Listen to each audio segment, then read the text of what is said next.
you can turn it into heat from the underground. Hello. For cooling, to avoid like... Conscious that it's nearly lunchtime and you'll be all eager to go grab some lunch. Paul. Hi, Paul. Thank you, everyone, for contributing. I know it can be quite challenging being thrust upon a new way of doing something, so I really appreciate everyone's inputs and everyone's discussions, and thank you. So what we're going to do now is we're going to hopefully do a relatively quick discussions and reflections. So I'm going to go around, well, Andreas is going to go around each table and ask someone to do a couple of minutes summarisation of the things you've been discussing. This can focus on particularly one key benefit, or you can just summarise the entirety of the conversation if you feel like you can do that in 2 to 3 minutes. So we'll just start with Anya's table. Who wants to? I've been volunteered. Yes. Thank you.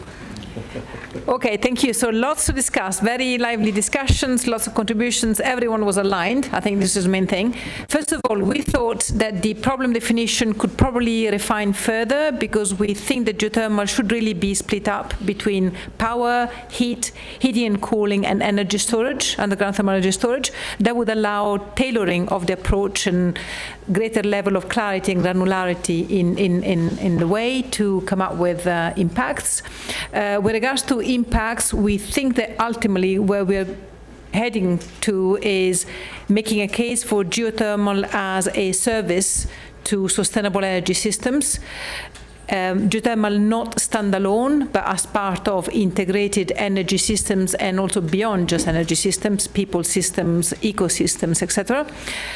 Ultimate outcomes would be outputs and outcomes would be standard language of geothermal tools suitable to then be tailored to different local priorities and needs. We talked about, I'm just picking some things about activities. A lot has been done already. There's probably lots of best practices already available, maybe not shared yet. We could make sure that we arrange events, additional gatherings where we give room and time for sharing these learned experiences. We also talked about tools that probably a lot already exists out there, whether it's LCA or something else, but no individual approach ticks the boxes to highlighting all the wider benefits of geothermal as part of wider energy systems. So again, maybe another brainstorming dedicated workshop. And we also thought that the benefits of geothermal have already been listed in many other parallel exercises, and this has clearly emerged also today. We don't need to start from scratch. Can we have an arranged workshop where we have all of the lists, all of the tools that people have used so far to analyze projects' benefits, and then try to come up with a matrix that could then feed into best practices and standards and policies in the future. Sorry, I probably talked a little bit randomly, but if there's anything else I forgot from the table, please jump in. I was just going to clarify that we were talking about, just going to clarify, we're talking about a common language, not necessarily common standards. Yes.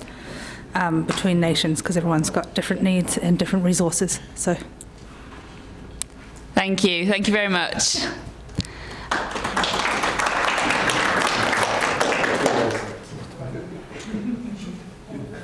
No.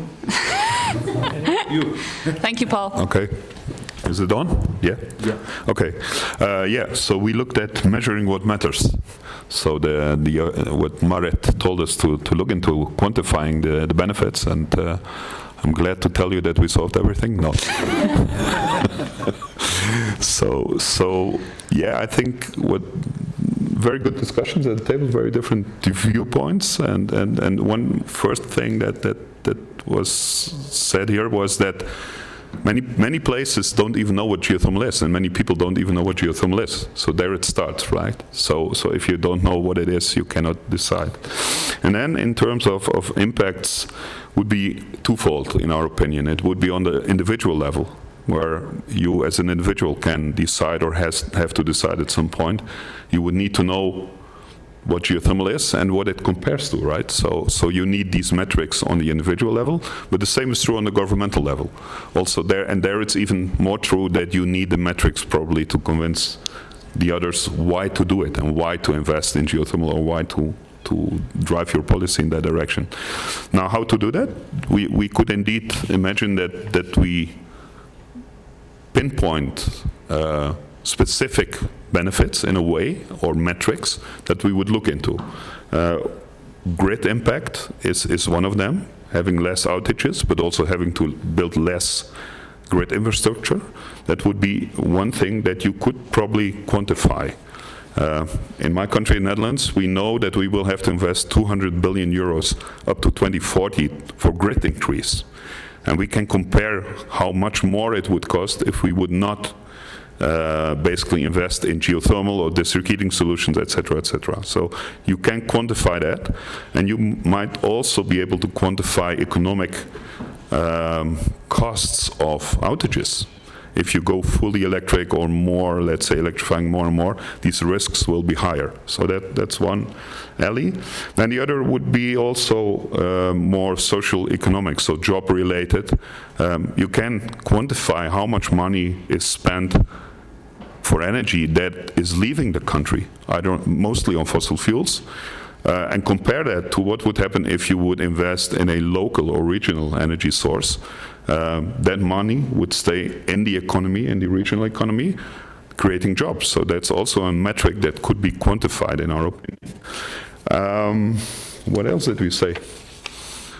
I think one other interesting point that came up is that with all the turmoil in the world, we have very volatile prices, right? The Middle East has exploded, gas prices, fossil fuel prices have exploded as well. If you go to the petrol station in the Netherlands, prices are sky high. So what happens is people cannot afford that anymore. There is a push towards politicians, please compensate us. And countries are already doing this. This comes at a cost, at huge costs. Can we quantify this? Yes, we can. We should quantify how much that costs, how much such crisis cost. And we can, we will know that these crises will happen in future. Hopefully not, but I'm afraid they will. And so that is also a metric that you can compare to what would happen if you find a solution that is independent of such kind of global fluctuations and turmoils. So these were just 3 ideas that, maybe I forgot something? Anything to add? No? Thank you very much.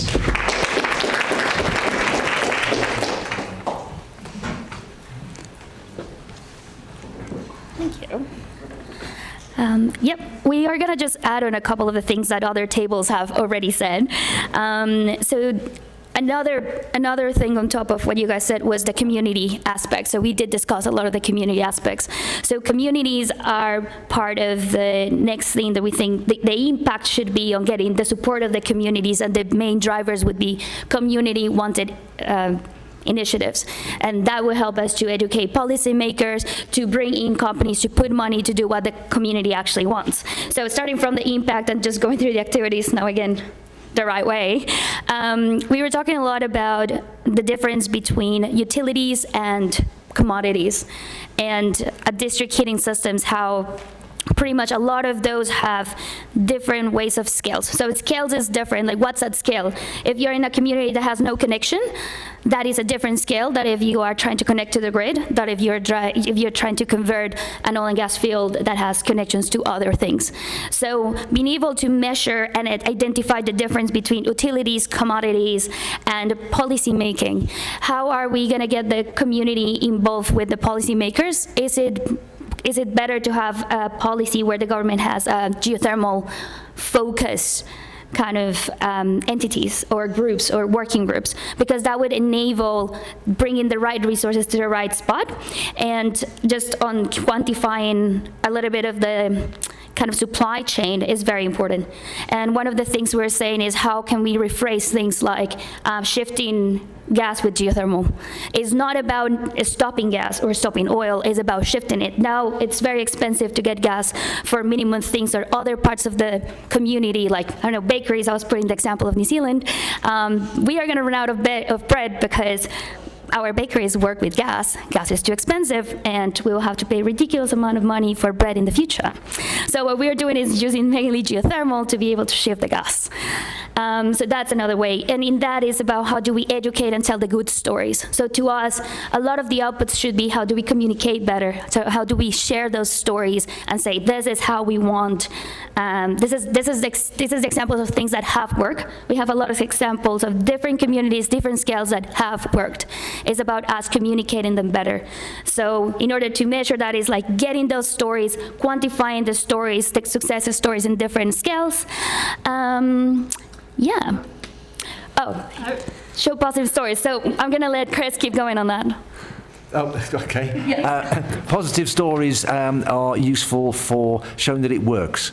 One example I gave was a little town in Romania which had repurposed failed oil and gas wells for geothermal heating and replacing Soviet-era sort of fossil fuel-fired systems to their local community, and showing these things will interact well. And then the local decision makers, in which case, this case it was the mayor, was extremely enthusiastic and trying to get extra money to drill kosher geothermal wells to actually power the town, to provide heat for the town. So positive stories work really well, and they're translatable across communities. And then, sorry, it's a community effort here. But I just think with the crisis that we've seen, like, can we all go and then pull what are the positive story that the towns that have managed to keep going with their bread in Europe, like because they had geothermal or something, like just really tie it to those crises right away. And I think there's enough to pull together really quickly, not just random positive, but related to that crisis and surviving that. I think we're there. On the table? Thank you so much, and great to see it was a community effort given that it was a community focus. And now to our final table, who has lots of sticky notes. I'm intrigued to hear you summarise this. Yes, we had some very lively discussions. You can see it with the sticky notes for sure, but as the last group, of course, a lot of things have been said already, so we will just add a little bit to that. From a problem point of view of the high upfront costs, we said there's also one other aspect that is in many countries that don't have geothermal. It is the lacking experience. They don't know that it will work. So that's what we added to the problem. What we really focused on was this local aspect of geothermal, so what it can bring to the communities as well with respect to energy security, jobs or grid benefits, for example. And the outcome that we were really hoping for, and was our dream, is that the local communities would really push for geothermal. And so then the politicians would be forced to push for geothermal as well, because that's what the people wanted. The politicians should do what the people want. In order to achieve that, we said that demonstration projects are really important, so that you can see it on the ground, on this local ground. Seeing is believing, that it works. For example, was mentioned as well the Future of Geothermal report from IEA Geothermal, that really helped as a referenceable document to convince people. And for the activities, we said, there needs to be a lot of stakeholder engagement, there needs to be lobbying for geothermal, but of course there needs to be also sound research and a knowledge base to build these projects on. And for the inputs at the beginning is also we need to have the right political climate. We cannot exist in a vacuum. We also need some financial resources that can be dedicated to that. And for the assumptions and risks, it was like that our assumption is that geothermal energy really brings something unique to the table that not any other energy source can bring. And for the risk, we also were afraid that people might misunderstood that geothermal is not one-fits-all solution, but really it's a local energy source, and there's local differences and heterogeneities that need to be accounted for, and you cannot just roll it out and expect it to work. Thank you. And just as a final wrap up as well, thank you all so much for your reflections, your discussions and your participation today. I can see some emerging trends coming out and a couple of options to potentially go for outputs for this group. So hopefully we can really utilise what you've given us today to build on and to improve how geothermal is seen across the energy system. So a couple of things from me before you head out. Lunch will be right outside where you grabbed coffee earlier, so please feel free and go and help yourself. Continue networking, continue discussing. I also wanted to flag that the IEA Geothermal TCP has another 2 sessions this afternoon. There's the underground thermal energy storage session, which is in room 105, 106, which I think is downstairs. The other building. The other building. So if you want to grab lunch here and then go head over there, if you have registered or if you'd like to register, you can still register. We have another working session in here, which is our gas management task group. So if you're interested in that, you'll be able to discuss with someone outside for registration. And again, thank you so much and enjoy the rest of World Geothermal Congress. And thank you again for coming.